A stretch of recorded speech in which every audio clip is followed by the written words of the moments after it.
Hey everybody, welcome to episode 69. This is going to be the episode where we talk about the record convention that I went to here in Bay City. Um, so, you probably saw this on the thumbnail. Here was the advertisement card they put out for those. Like I said, they run this about every seems like maybe about 3 times a year. I think the guy who runs the thing, he said that the next one was going to be in March, somewhere around there. So that's kind of neat. So if we figure, probably 3 or 4 months, maybe 4 months in between each one. Like I said, that's kind of how they ran the Extravacon, which was the comic book convention back in the day at the Legion, at the American Legion Hall, and then the Knights of Columbus Hall. So usually some kind of hall. Whether it's American Legion or Knights of Columbus or whatever, fill in the blank, what do you call it, the Fraternal Order of the Buffalo, the Grand Poobah. Yeah, this one was great. I said, we went there, my son, you'll see my son, and I got some video footage. When I recorded the footage, I was like, it's kind of, not that this is an overwhelming convention, but my son was kind of like, he wanted to show me all the stuff he had, because he got there before I did. His mom dropped him off. I went with his grandpa, and we got there probably about an hour, or about 10 a.m. If you could get in at 9 a.m., but you had to pay $10 to get in, to kind of beat the rush and kind of get, your hands on all the top picks before the crowd starts. I wasn't looking for anything specifically, so I didn't really care. Plus, my first time going, so I didn't really care. And if you go in at 10, you pay $1 to get in, and you get a raffle ticket, and they raffled off some pretty decent, gifts. But yeah, it was pretty fun. Sorry, I keep saying that. It was exactly what I thought it was going to be. And that was something I was hoping it would be too. I was thinking, I hope this is like an Extravacon, a Comic-Con back in the day where, it's 15, 20 vendors with long tables, and they have all their, instead of comic book boxes, their long boxes laid out. In this case, they're laid out record boxes. Some of them are made by the same company, the archiving boxes, but and it's just shoulder to shoulder with a bunch of people just thumbing through boxes, looking for what they're looking for, and then dealing on prices. It's you expect to, you'll walk into a Legion Hall or a Knights of Columbus Hall, and I think you can legally smoke in there still. I don't think it's considered like a public establishment as far as like a bar. So you walk in there, it's like you hit the cigarette smoke. Not that anybody's smoking during the convention, but you could just tell that there's a bunch of old guys sitting around smoking cigars and cigarettes, when they come in for their regular, Order of the Buffalo, meetings. And it's got that smell of stale beer. They do have a bar. They had a bar obviously it's a Columbus Hall, but they have a bar in the back, and the bar was open. It was a cash only bar. They had beer and drinks and stuff in the back. I don't drink, so I didn't really get anything, but there was that option. So it was kind of neat. You can go look at some records, go have a couple of beers, talk at the at the bar there with the people, and talk shop. A lot of guys talking shop, obviously. As you can tell by the thumbnail too, it was a lot of dudes and a lot of old dudes, a lot of Q-tips running around there. It's there was I think I counted maybe 5 females in the entire establishment, not including the bartender. Sandy, one of those kind of like somebody's wife, basically going down there, probably a woman in her 50s, being the bartender there, slinging some beers and stuff out. A lot of they looked at, like, if you were to go to say an Extravacon back in the day, at like Royal, or the one out in or was it Bloomfield Hills? Yeah. They had the one at the Knights of Columbus Hall. If you were to go to one of those conventions, you could take all of those dudes, take off the comic book T-shirts that are always, people are just poured into, stretching the very fibers of those fabrics. Take off the comic book shirts, put on rock shirts. Change the comic book boxes to record boxes. It's just reskinning the crowd. It's the same crowd. Um, and that's how it was back in the day for the comic book shows. And to some extent, you go to a gaming convention, a role playing game or tabletop, role pen and paper and tabletop gaming convention. Same thing. Just take out all of the comic books and records and put in fill in the blank role playing game boxes or board game boxes, and then set more tables up for people to play games, and it's essentially the same thing. Still smells like cigarettes, still smells like stale beer. A lot of people eating bags of cheesy poofs. But I love that. I'm very nostalgic for that, and I liked it then too. I don't know, for some reason it's like a warming, it's like a comfort food when you see that stuff. So I said, to go to a comic book convention now, it's this giant spectacle.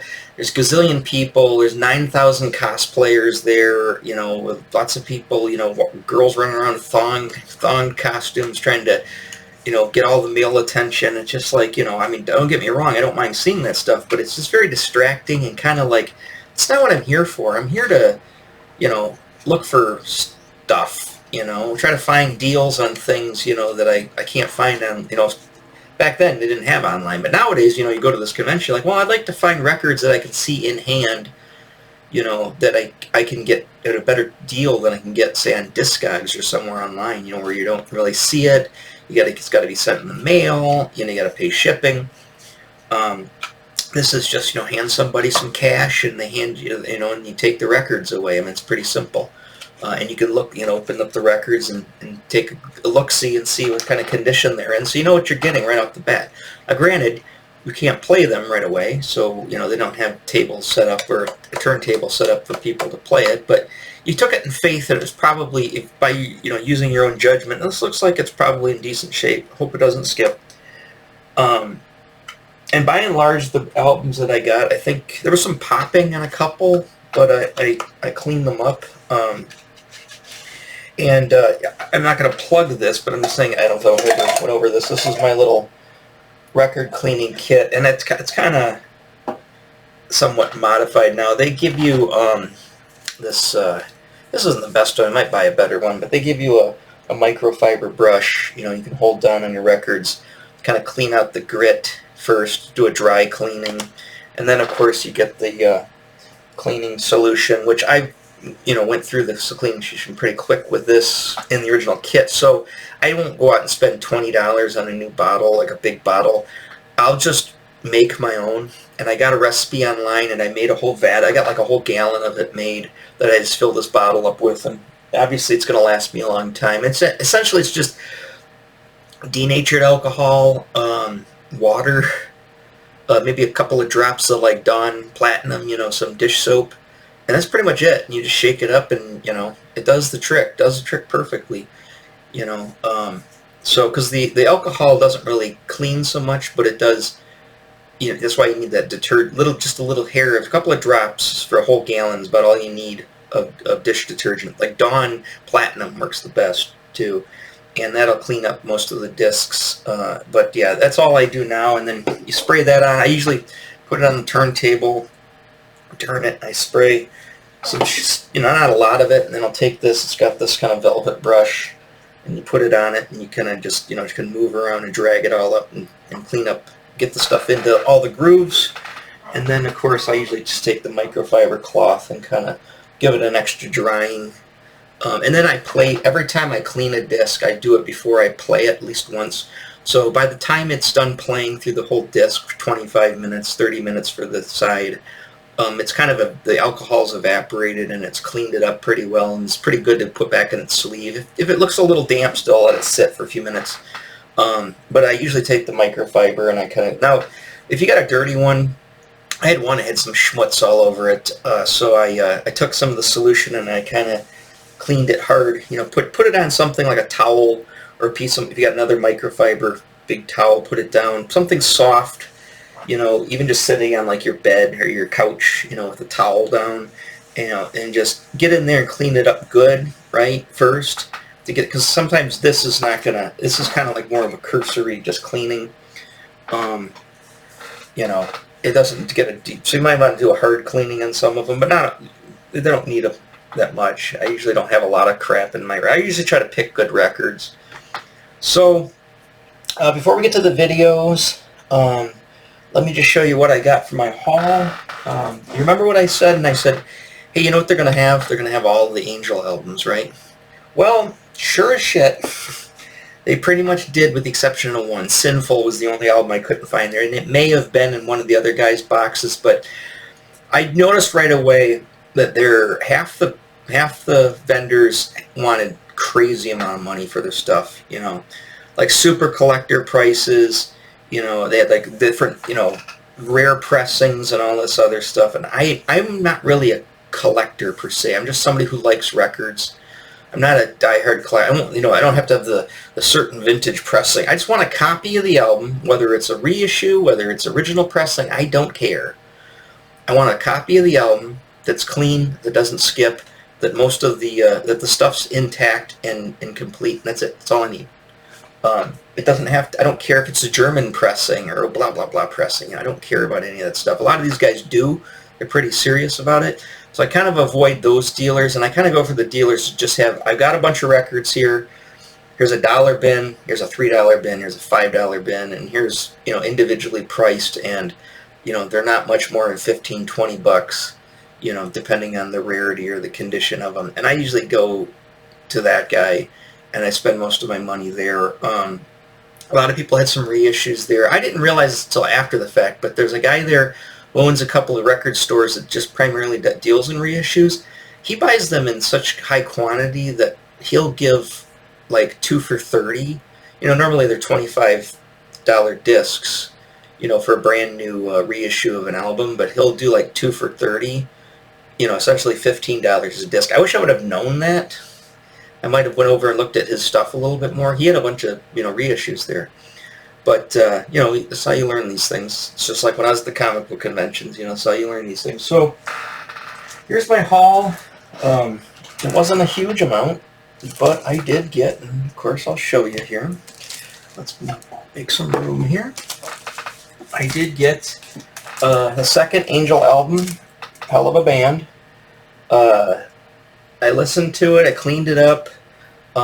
Everything's good. There's a little bit of popping on the second side during what's the song? Feelings, which is the second track on the B side. There's a little bit of popping, but it didn't skip. It just kind of popped a little bit. So there's probably a bunch of little schmutza still stuck in the grooves on that song. But other than that, it's fine. This cover is probably the worst condition cover that I had out of all of them. It's just it's got, you know, the white showing through the black edges and stuff, and they got, of course, the little corner taken off. But by and large, I don't really care. I don't have any. I gotta still get some more rice paper sleeves because I'm out of those. But right now, it's sitting in the Casablanca. It didn't have a lyric sheet with liner notes. I don't think it originally did. It came with the Casablanca, you know, kind of generic sleeve that it goes in. But yeah, it's, you know, I pretty much finished up my Angel collection outside of the 2 new albums, which you have to get them. Well, not reissue, but new copies of. I got the second album. Again, missing corner. Cover in a lot better shape. Again, it also had this to it too. I cleaned this one up. Doesn't skip. Plays just fine. I think I listened to the first 3. I haven't. And I'm not going to really do a review. This isn't a review video, but you know, I'll talk more about the Angel albums. Nobody really seems to be caring about the first Angel album that I covered, so, you know, I've also noticed that since I haven't been talking about Kiss, nobody's really watching my videos, so I'm going to keep doing this regardless, but it is a little disheartening that nobody's really watching any of my videos right now, so I don't know what's up with that. Maybe things will turn around and whatnot. I'm gonna stick to it. That's how I usually do things. Just tenacious, and hopefully it pays off. And there's the 4th album. Again, Not the cover's in decent shape. This one does have an inner sleeve. Look at those guys. And they're white satin. This one again plays just fine. I haven't listened to this one. This is the last one. Like I said, Sinful would be the next one, the 1979 album, but they didn't have that. Like I said, I wasn't going to go into those crazy expensive bins. They may have had it for like $50. I'm not going to pay that for it. All of these I got, these three were supposed to be $5 a piece, and the guy just told me give me 8. So essentially they were, what, about $2.50, $2.75 a piece, so pretty cheap. This one was this one I had to pay the cover price. Well, he had a sticker on it. I put a new sleeve on it since then, but this is the live album from 1980. I like how I like to do that. I like to buy like studio albums and then buy the follow-up live album that, and this is a double disc. It's a gatefold. Pretty cool, and it shows the band and on their stage and doing all their stuff. I didn't realize how much non-keyboard electronics that the keyboard had. That's pretty sweet. Again, these ones just have the Casablanca. There's 2 records there. I haven't listened to this one. I cleaned it, but I haven't listened to it yet, so it'll probably get another light cleaning before when I do listen to it. Check it for skips and that type of thing. It looks pretty clean. There is a scratch on one of the sides, one of the discs, but hopefully it's not too detrimental. Usually a scratch doesn't always denote a skip. That's the thing that's the thing about skips that are hard to see is most of the time a skip is, you don't even know, it looks like a perfectly clean album and then suddenly it's skipping. Usually a scratch, unless it's a really deep scratch or it depends on the direction of the scratch. Scratches usually, I've found in my experience, you might have different, your mileage may vary, but I've noticed that a scratch doesn't always mean a skip. Sometimes it does, but it doesn't always mean a skip. And again, sometimes a skip can look like it's on a perfectly clean disc. So it's almost like a gamble with the skips. And a little skip isn't a big deal. It's not like I'm going to be mastering these down into cassette tapes like I used to as a kid. I'm going to listen to them as is. And if it skips, big deal, just keep going. Now, if it sits there and skips and won't move forward, then that's always an issue. So, or it really just keeps skipping constantly through a song. But one skip, through one song on an album, it's not really big. My Dream Police skips during Dream Police, the song Dream Police. It just has one little quick skip. So I'm not overly worried about that one. Also, I'm going to play the videos for these because I want you to see the live as I bought these, and then I'll keep going through all the discs here. This is the photo that I used for the, it's just a screenshot from one of the videos I used for the, the thumbnail. So that's the convention. I mean, that's when you're walking in the door, there's the guy, here's the guy there at the table you pay their money to, and those are the raffle items here. One was a David Bowie album, one was a Black Sabbath Paranoid, and they had some gift certificates from Electric Kitsch, the local record store. They donated some, I think they're like $10 or $15 gift certificates. And they actually raffled off this turntable too. It was a pretty decent turntable. It's an older one, but looked like it was in good shape. See this guy checking it out. So this is, like I said, this isn't like a bunch of hipsters, bunch of, poncy hipsters, with twirly mustaches, and fancy socks. This is what you're getting. See this guy here? That's a dealer. That's the same dealer that'll deal you comic books. He'll deal you some baseball cards, right? That's what a dealer, that's a vendor. That is a vendor who goes to a Legion Hall show, right? That's not a hipster. That's not, some pretentious, douchebag. I mean, he might be a douche. I didn't talk to this guy specifically. I mean, he could be a jerk. I mean, he's a businessman. Sometimes they can be a little abrasive. But outside of that, that's what you get, right? This guy here, checking out the turntable, you get a Q-tip. This Q-tip over here, this is my ex-father-in-law. My son's grandpa right here. Has him walking, and I'm obviously I'm behind him here. But You know, that's what you get. You either get these older guys that it's like, oh, they're either going to go have coffee at the diner, you know, every Sunday morning, or they're gonna go to a record store and buy some records, right? This is one of the only females that was in the entire place, so here is a female. Like I said, I think I counted 5 total. And you know, you get this guy with his creepy hat. I mean, I guess we want to talk about creepy hats, but you get this guy, you know, or you get the bald guy, you know, the guy who's probably in his late 30s, early 40s, you know, almost to his middle, or right about middle age, a little bit younger than me, you know, with his shaved head and his glasses, you know, looking for records. Actually, I think this right here is the dealer that's from over here. He's a pretty nice guy. You know, or you get this guy. Like I said, the guys, you might get a guy with a rock t-shirt, maybe a goatee and a big backwards baseball cap. But this is what you get at one of these shows. So, like I said, it's you know, it's not a hip crowd. Let's just put it that way. I'm not a hip person, so I'm going to a place that's not a hip crowd. But they do like their records, just like comic book guys like their comic books. So let's go and play a video here. This is the parking lot. This is the Legion Hall. So see that sign Meijer? That's the Meijer that's right around. I live literally down the street, down another street, and I'm over here. So I'm literally about 2-3 blocks, not even that, like 2 blocks away from this Legion Hall. I could ride my bike there if I wanted to, but you know, my ex-father-in-law was going, so he picked me up and we went. There's their sign there. And this is a Legion Hall. I mean, not that this is an exciting video of the parking lot, but, you know, you got your POW flags, you know, a lot of pickup trucks. It's Bay City. It's pickup truck town. I don't know what was going on with my camera. It kept getting foggy. It wasn't foggy, and inside it fogs up a little bit, and it's not like there was smoke or anything inside, but just got a little weird on the inside.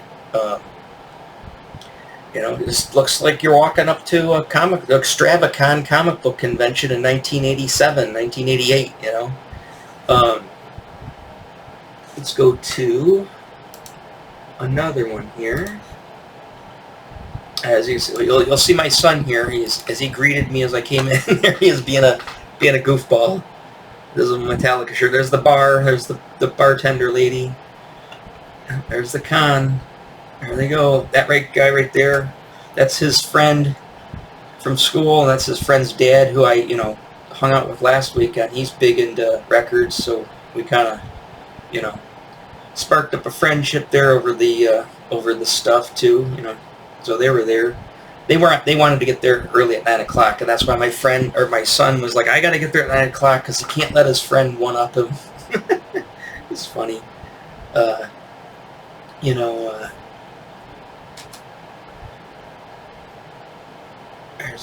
there he is being a goofball. So let's get into actually looking for some records here. So this is when I found the Angel albums. I don't know, my son was being like me, smelling the records. So yeah, this is a $1 bin, or this is a $5 bin. I can't remember what this was. Yeah, I think these are all $5 bins, as you see. $5 from box 1, and let me go back. Play that again. And you know, so I like going through these bins because, like I said, all the records are $5, right? So you get what you get, and you don't have to pull them out of their sleeves. Just check them out. Like I said, I pulled pulled this one, and then this one, and then it's just like, oh, they keep them coming. But I had almost all of them, but no Sinful. And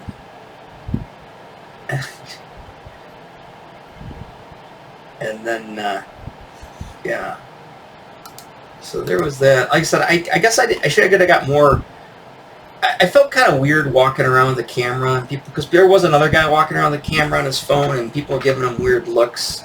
So I kind of like, And there's when I found the. So these were the other bins he had. He had actually $8. He only had $8 on here. Because yeah, I gave him $8 for the other albums, and I said, oh, we got this one. I said, I guess you're going to get another $8 out of me. So I got this one, you know, the live album. That's my my Electric Kitsch bag. They were giving these out at Electric Kitsch. It's just some generic bag, but it fits. You can get about 5 records in there. Fits pretty good. Otherwise, you're kind of smashing them in there. And they're good, you know, hang under the arm. I think if I'm going to go to these more often, I think I need to invest in a messenger bag. It's probably the best. You know. So what else did we get here? So this is just me sitting back at there's some tables. I sat there and I was going through my records, just looking at what I got for the first haul. As you can see, look, it's over there on the left. Ooh, I'll get to that one. That was probably the one I was most excited about. I mean, even I wanted these Angel albums. Now there it is. Oh yeah, found it. Look how much I found it for, and I didn't even pay that for it. There's my son and his friend being goofs. Yeah, so this guy right here, the green shirt on, the mustache, that's the guy I was buying most of my stuff from. His bins started on the left here. There's his $5 box. He had like, I think there's 3 $5 rows, and then all of these were individually priced, but he had this whole line, and I think it went all the way to the end. He had another guy helping him there too, but all of his prices were so reasonable, and he seemed to be getting a lot of traffic. The guys, like in the very back corner there, or especially the guys towards the wall, the back wall there, some of those bins, like that guy with that tie-dye shirt, he wanted like stupid money for his stuff. And he did have the Kiss Alive too. He had it for $52 he wanted for it. I found it through this guy for $14, and I literally ran out of cash, and he only took cash. And I said, I got 13. He's like, it's fine. So I got it for $13. No $52. I'm not paying $52 for that album. Like I said, it's one of the only ones that hasn't been reissued, because they've reissued Kiss Alive 1. But, you know, it's a record that's, if you watched my Kiss video, you know I wanted that record, so it's a double record, so I finally got it. And this guy here is pretty cool. He had some Budgie albums I was looking at, but he had the reissues, and I just recently saw those online. I was like, ooh, they're pricey. He wanted like $35 a piece for them, and they sell for like $45, $50 for the reissues of Budgie, and those aren't imports either. So I'm just wondering why that's up. I'd rather just find, you know, vintage copies of Budgie albums. It's just one of those bands I like, but they're like Angel. You know, I like them, but they're not like one of my top favorite bands. But I'd like to get some of the Budgie albums. And that guy had, the tie guy had Bandolier from Budgie, and he wanted like $50 for it. I'm just like, and that was a vintage too. I'm just like, yeah, I'm not going to that guy. I stayed away from that table over there. But yeah. See, he ran. I think he ran to like here, or maybe it was the end of here, and then this guy in the corner had tapes and stuff, and he was a different. That was that green guy, the big guy with the green shirt. That's his. He had his collection over there. So, again, I could have got more, you know, video of the people, but you know, I kind of wanted to be polite, you know, not creep everybody out. So I did find these for my son. I already have these 2 albums. There was one of the raffle tickets here, but he was like looking for stuff, and I said, hey, I got there's Asia and Asia Alpha. I've never seen, these aren't reissues. These are original pressings, and they were in perfect shape. Like, they looked like reissues. There were the album sleeves are shiny and perfect. The sleeves were perfect, no wrinkles. The discs were immaculate, and they were $3 a piece. I said, you might want to pick these up. I said, if you're not, I might get them for myself, and I'll give you my old ones. But he's like, no, I got to have the fancy ones, because he has to up me. Hold on just a second here. Speaking of the devil, somebody just showed up. Okay, you want to come in here for a minute? You on the video? There he is. There's a little screwball. I'm looking at his Asia albums right now. He's come to pick up his albums. All right, let me pause, and I'll be right back here. All right, I am back. Sorry, I forgot. I knew he'd show up while I'm recording the video, but he texted me and said he wanted to show up to get his other records because he had left them here. So now that he's got his other records and his mom's, he wants all his records together. So that's fine. So, so yeah, so he got. And I just asked him. I said, "Did these play okay?" And he says they play perfect. So the Asia albums, that was a steal. I wish I would have found those 2 Asia albums for that price in that good a condition for myself. I mean, I guess I could have, but my son wanted them, so he got them.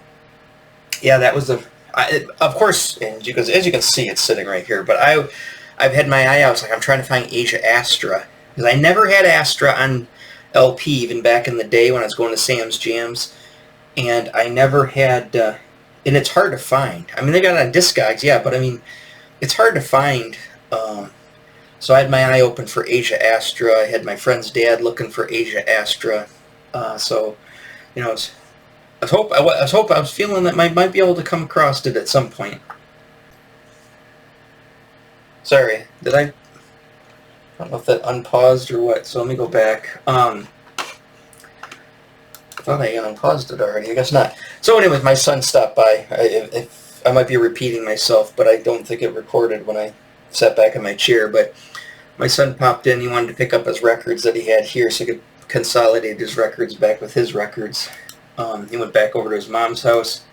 But I was going to say, yeah, these records here he got, you know, like I said, I wish I would have found these, you know. I mean, I did find them, but I gave them to him. I already own them. Mine are fine. They're not as nice as these. But, you know, what I had my eye open for was Asia Astra, and as you can see, something might be sitting right there. But anyways, I told his friend's dad, I said, if see Asia albums, let me know and see if they got Astra. I really want Astra, because I never had it. When I went to Sam's Jams all the time back in the 80s as a kid, I never found Astra. And I only had it on cassette, and then I eventually had it on CD. But another thing that's weird about Astra, I'll get to it when I may or may not have it sitting right here. But anyways, I'll get to that in a second. But yeah, so hopefully this is recording okay. Yeah, it's going, so just want to make sure. My son came and interrupted me, and I thought I had hit record again, but I guess I didn't. So, one of these days I'm going to have to learn how to edit my videos. I'm making thumbnails now, so hey, I've made a little bit of an improvement. But yeah, so there was that. And like I said, they were obsessed with those raffle tickets. They wanted those. They just wanted to win the raffle. They didn't care what they're getting.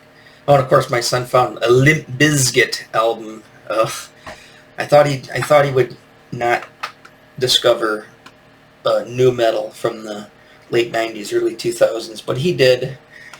And of course, now he bought a Limp Bizkit album. And like I said, I've got a little bit of nostalgia for that, but at the same time, I got a lot of hate for that album. Limp Bizkit. Anyways, let's see, what do we got here? So let me get to this. I found this guy. Now, these weren't terribly priced. They're $15 a piece-ish, I think, for most of them. But he had every single Cheap Trick album up to Lap of Luxury. And remember, I only have Dream Police. Well, I only had Dream Police and Lap of Luxury. So, you know, there's certain albums I want to get out of there. I've seen in color a bunch of times. I've seen it cheaper than that. I can get it at the other record store for like $3, $5. It's in decent shape. But this guy had all of them. Had One-on-One. Oh, I like that one. They had, of course, Heaven Tonight, which is probably one he went 20 for that. One of my favorite albums. Of course, it's the one with Surrender on it. They had The Doctor, as you just saw. He had I can't remember what the name of that album was. They had a couple of those. There's Budokan. There's the very first album, $12. And then what's he want for? I didn't even see what he wanted. I didn't even pull it up. Oh, there's Next Position Please, $15. So not terrible prices, acceptable prices for me, but still a little bit on the high side. I like to try to find records for less than $10. Well, that's the whole point. I mean, because otherwise I can go on Discogs and find like a $10 record that they want $5 in shipping, and I can get one. And they're pretty good about telling you what the condition is on there, even though you are ordering off the line. But yeah, I wanted to, you know, 15's a little too high for me. You know, like I said, I bought the Kiss Alive for $13. but you know, obviously that's I wanted that record, and I'd never seen it that cheap yet. So that was the cheapest I've seen it, and I've seen that at record. Guess Alive too. I've seen it at like 3 different record shops down in the Detroit area. I've seen it at obviously the convention. The guy wanted $52. Actually, one other person he wanted 45 for it. So you know, I definitely found it for as cheap as I did. So let's get to. I think this is my last video I had here. Like I said, again, sorry if the videos aren't super exciting, but I just was trying to keep it. So yeah, so I found Asia Astra. So I found it. It was $5. In relatively good shape. I haven't listened to it yet. I've cleaned it. It looks pretty clean. But I'll put myself back on the main video here. It's got one of those notches cut into it. I can't remember what those actually are. There's a reason why they cut those notches. I can't remember. I said I'm not that heavily ensconced in my audiophile vinyl collecting, you know, so I couldn't tell you the rationale for why this little notch is there. I think it has to do with something about inventorying or like record shop or record radio stations or something. I can't remember. Like it's a promo copy. I don't know. I can't remember what those are for. I'll have to look that up. If you know, put it in the chat comments. I'll read it. Tell me what that little notch is there for, and also tell me why they cut the end off there too. Does it mean that the driver's license is no good at that point? I don't know. But I got Asia Astra. It has the liner notes. It has a sleeve in it. I looked at the disc. The disc's clean. I cleaned it. Haven't listened to it yet. Still have to listen to it probably today. Again, I think this is, you know, the first album's awesome and the Alpha's awesome, but this is, to me, is my favorite Asia album. And the thing that's funny is, I said, well, I don't really like the later Asia albums because it doesn't have Steve Howe on it, right? I didn't even realize Steve Howe's not even on this album. It's this guy, Mandy Myers. But it's the rest of the band. I mean, it's John Wetton, Jeff Downes, Carl Palmer, and instead of Steve Howe, it has this Mandy Myers. And I still love the album. I think it's still one of my favorites. Now, Aqua, I never had Aqua, but the thing about Aqua is Aqua doesn't even have John Wetton. It's some other guy. The only person I think who's original member, and even the Mandy Meyer guy's not even on it, is Steve Howe plays a couple of acoustic tracks on it, or parts to it. Otherwise, it's another guitar player, and then John Wetton doesn't even sing on it. And Carl Palmer's back with ELP at that time. So Aqua, even though it's a kind of cool cover, it's a Rodney Matthews cover, this is a Roger Dean cover. Also one of my favorite Roger Dean covers of all time. I mean, that album is awesome. And I'll probably do a video on just the first 3 Asia albums, and I'll talk more about this. You know, my love of Asia. You know, like I said, you got to see this Venture Brothers skit that they do about prog rock and records. It's just, maybe I'll play it in the video or whatever, or you know, look it up. It's funny as hell. They mentions Asia, and it's definitely a laugh out loud if you know what they're talking about. I just love that cartoon too. It's like those are guys that really, they have the saucer news. They know everything. They're like the MST3K guys. So finally got Asia Astra. So I'm pretty much done with my Asia collection. And then again, I'll get to these 2 albums too. I had run out of cash by this time. I only took $40 with me. Anyways, and I went to I was ready to go. I was sitting there in that chair. My son his mom came, picked him up for his guitar lesson. His other friend's dad took him back because he was getting antsy. And so I was just sitting at the table, just people watching for about 45 minutes. And like I said, that's where I was taking note of the females in the place. There was that girl that you saw in the video with her boyfriend or husband or whatever. There was an older woman who wasn't bad looking, but she was, when I say older, she was probably 10 years younger than I am. But she was an older woman. And her either boyfriend or husband or whatever. And there was There's one young girl. I think there wasn't super young. She had the kind of pink hair. She was kind of like kind of had that look to her. She was with the guy, and and there was a daughter, like not my son's age, but maybe a little older, maybe like 13 or 14-year-old girl with her dad. You could tell. I was just watching their kind of interplay, and you could tell that they are in the same wavelength as like my son and I, or like his friend and his dad. The dad, it's a father and son or father and daughter thing, and then so because she was pulling out like Supertramp and all this other stuff. So clearly her dad's influenced her musical tastes. Actually, I think pink hair too, which is weird. The pink haired girl, she had about the same amount of records I had under her arm when she left, and she had I think I saw Breakfast in America under her arm too. So apparently everybody wants all the girls wanted the Supertramp Breakfast in America album. I always call it Breakfast at Tiffany's. It's the Breakfast at Tiffany's album. It's Breakfast in America. Anyways, yeah.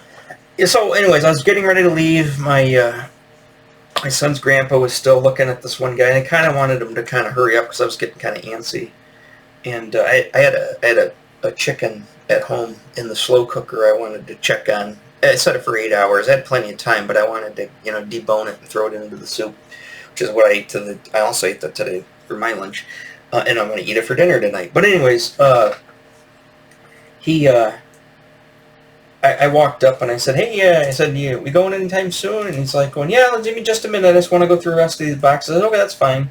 And then so I kind of thumbed through that guy. He was the one guy on the one side, his boxes. And the first one I came across was, remember, this was, 15 or something that other guy had? Came across Budokan, Cheap Trick at Budokan. And he wanted $2 for it. So I pulled it out, checked it out. I don't believe it has liner notes because it's a live album. I always thought it was a double disc. It's only a single disc because it's a gatefold. So all the information's in the gate, plus pictures of the concert. And there's also a Cheap Trick booklet that comes with it. Actually, let me pull that out real quick. I just want to show you. That's pretty cool. Oh, that's right here. And this was intact. And it wasn't super bad damage. It has the Cheap Trick little booklet. I remember this because I had this album. And it has, Rick Nielsen. It's basically, a lot of it's in Japanese. It's translated in Japanese. It's also in English, but it's got black and white stills from the concert there at Budokan. The guys being the guys they are, stuff in Japanese. And I've seen this whole concert before, and I've seen some interviews they were doing backstage when they did that concert. But kind of neat. I always thought that was cool. I know Kiss was at Budokan. I don't think they had an album, Kiss at Budokan. But it was $2. I checked it out. It wasn't super clean. This is the one I had to scrub a little bit. But I didn't see any egregious things in it. I haven't played it yet, so maybe it'll skip like hell. Who knows? But for $2, I'm not really going to complain. If anything, even if I had to buy this again to get a better disc, the cover is in great shape. No, just a hair of ring wear, and it's got that booklet. So even if I had to buy just the disc, I'd just swap it out, and I would just put the better disc in here if this disc's bad. But I'm hoping it's not. And then, of course, I thumbed through and I found Heaven Tonight. This one was $3. Similar situation. This one does have the liner notes in it. And again, I cleaned it up. A little dirty. This guy's records are kind of dirty, but he wanted like next to nothing for him. So, as you saw, it was those $20 or whatever at that other booth. I haven't listened to it, so as long as it works, I scored. But we'll find out if it's worth the $3. So yeah, I didn't have any cash left, so my son's grandpa, he's like, well, here, I said, I got $5 at home. I said, I didn't bring all my cash. I said, I'll pay you when you drop me off. So he gave me the $5. I grabbed those 2 albums, and I was done. Now, this one, of course, I found back when I still had cash. But we'll get to of course, I'm going to do a video on this because I got to keep doing my Kiss videos. And somebody did have a decent copy of a Destroyer for like $15. and it was like original press, and it wasn't like a reissue with the double discs. And I was tempted to buy that, but I kind of held off on it. But again, this one, the guy wanted $14 for it, which I would have paid. I'd have paid 15, no problem. But he wanted 14, and I only had 13 left in cash, and he took the 13. So, you know, and of course, you remember if you watch my Kiss story, you'll know why I really wanted this album, and that's pretty much it. Is because of that gatefold. And it even has and the thing is, the cover is in great condition. No ring wear. I mean, just a hair of ring wear in the corner there. You know, the back has no ring wear. You know, pretty nice cover. So again, let's say this was double disc. Let's do this. Let's say one of the discs has an issue, right? I can always get a new disc. Again, I don't. This one has some generic ones. I don't even think it had the Casablanca, but I'm pretty sure I remember as a kid it just had paper sleeves. Because like I said, I haven't had this album since I was, 6 years old, 5, 6 years old. So, and again, I don't know where it went. Who knows where a lot of that stuff went from back then, like the 8 tracks and everything. But I finally got my Kiss Alive 2. So really, the only Kiss albums I'm looking for now. Sure, I might get the rest of the solo albums, and somebody had them there for sale. They wanted a lot for them, but I'll probably get the rest of the solo albums. But I want Love Gun, obviously, and Destroyer.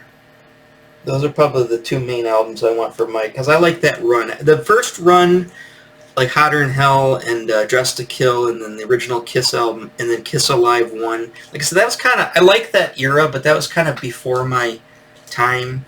And even though it's got some good stuff on it, I kind of, but I like from Destroyer, Love Gun, Rock and Roll Over to Kiss Alive 2, and then, and I guess the solo albums are more towards the Dynasty and forward, and I might want Dynasty.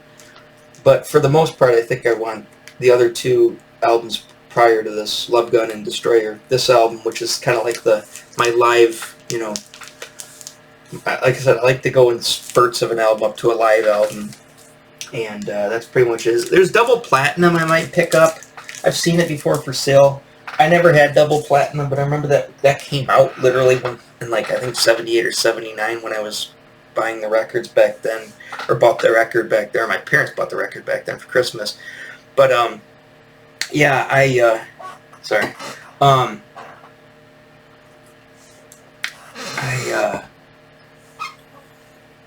might get Double Platinum. But as far as like Dynasty, like the Elder and all that stuff, or like the Unmasked stuff, or Unmasked, maybe. But I think for me, my favorite Kiss albums are Destroyer, Love Gun, Rock and Roll Over, Kiss Live 2. That's all I need, really. Just that pocket of Kiss music, that specific time period. Like I said, in the Ace Frehley album, and maybe the rest of the solo albums, just so it's the set.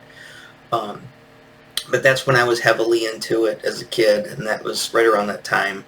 So, and of course I did see the Dynasty tour in concert, and, so Dynasty maybe, but I really don't like Dynasty very much. It's got a cool cover, but I don't really like the rest of it. Yeah, so I really liked the convention. I had a lot of fun. Pull the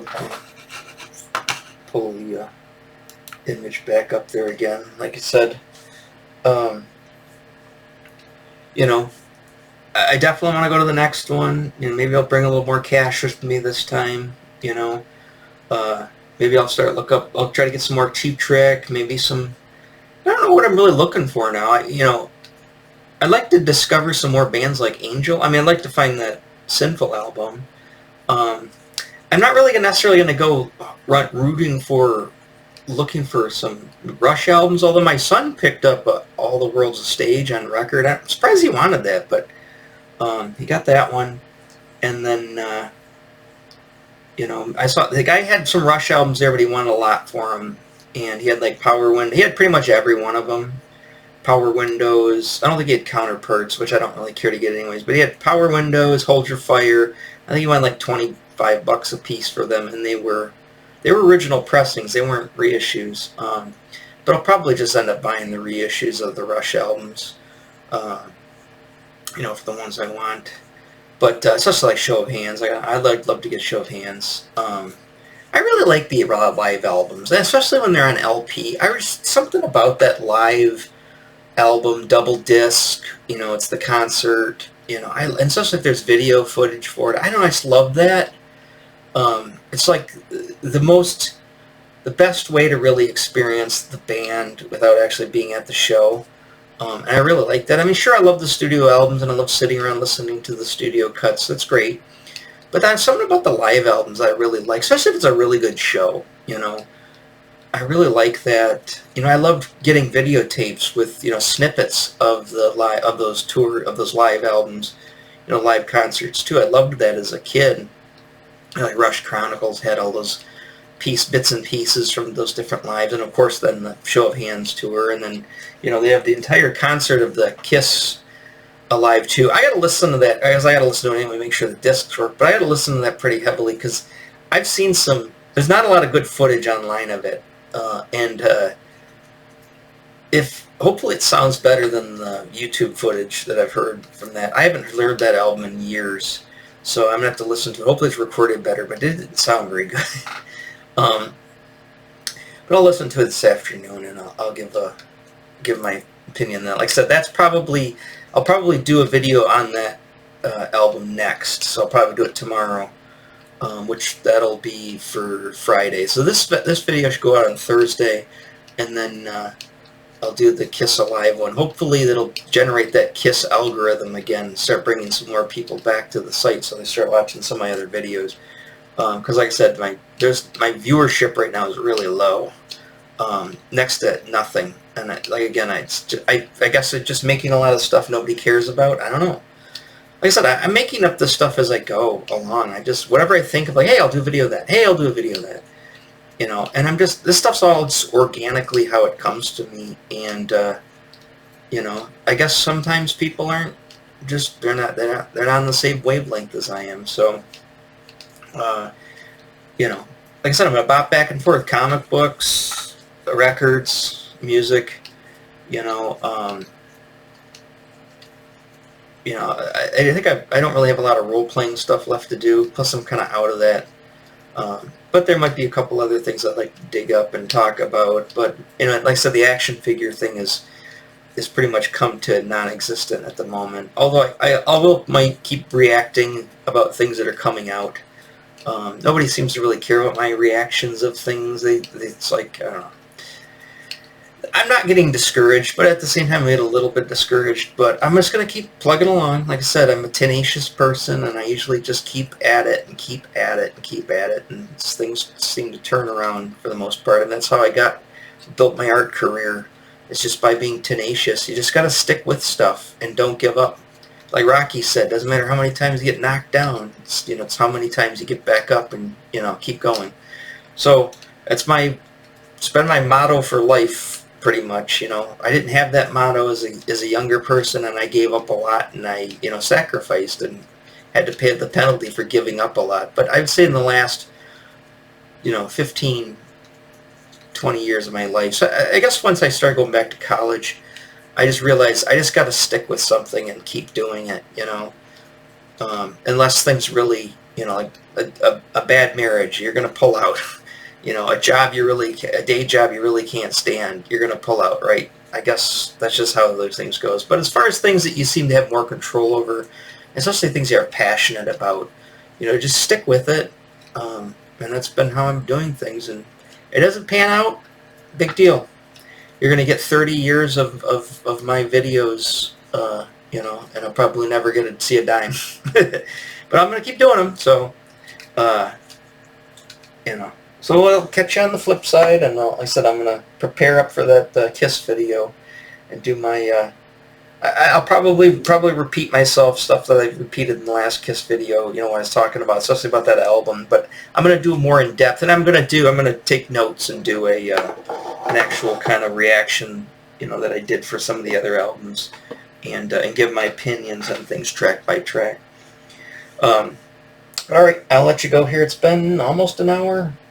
54 minutes, so I'll catch you on the next one. Alright, take care, bye-bye.